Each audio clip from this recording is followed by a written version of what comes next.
Selamat sejahtera dan selamat datang ke SMK Konvent Sentul, di mana hari ini kami meraihkan Hari Guru pada tahun ini. Di sebalik kejayaan setiap pelajar, terselit jasa dan pengorbanan guru-guru yang tidak ternilai.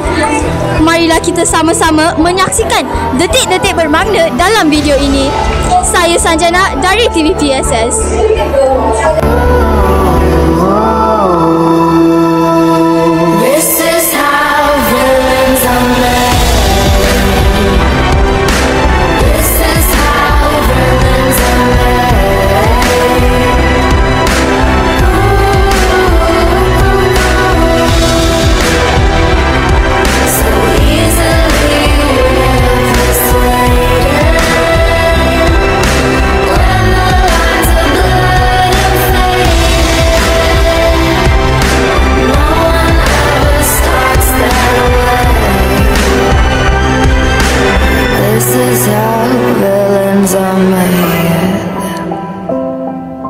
This is how villains are made.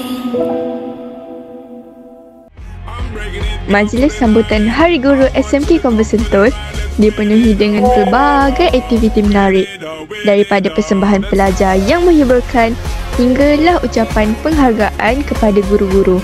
Suasana penuh keceriaan dan penghargaan jelas terpancar.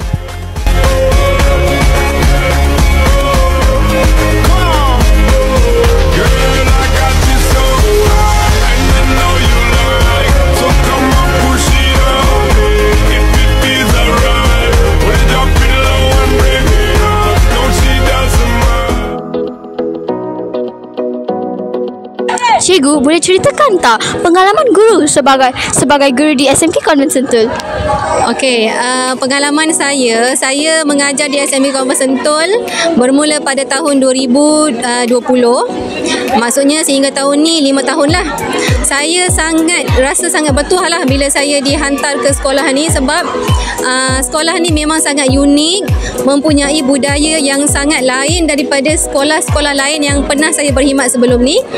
Dan saya sangat berharap murid-murid yang saya didik di sini dapat membentuk menjadi insan yang mulia lah, insan yang menepati kehendak-kehendak yang disasarkan oleh Kementerian Pelajaran Malaysia.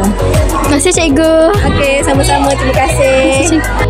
Apakah yang kamu paling hargai tentang guru-guru di SMK Konvent Sentul? Saya hargai kerana jasa mereka dan didikan mereka terhadap saya. Dan saya rasa bersyukur kerana diadakan guru yang baik dan guru yang sentiasa berjasa terhadap murid-muridnya.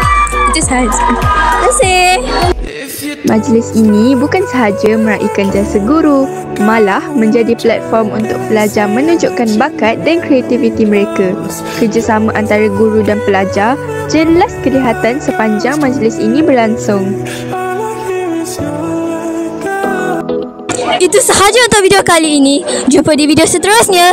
Jangan lupa subscribe dan tekan butang loceng untuk video seterusnya. Bye-bye.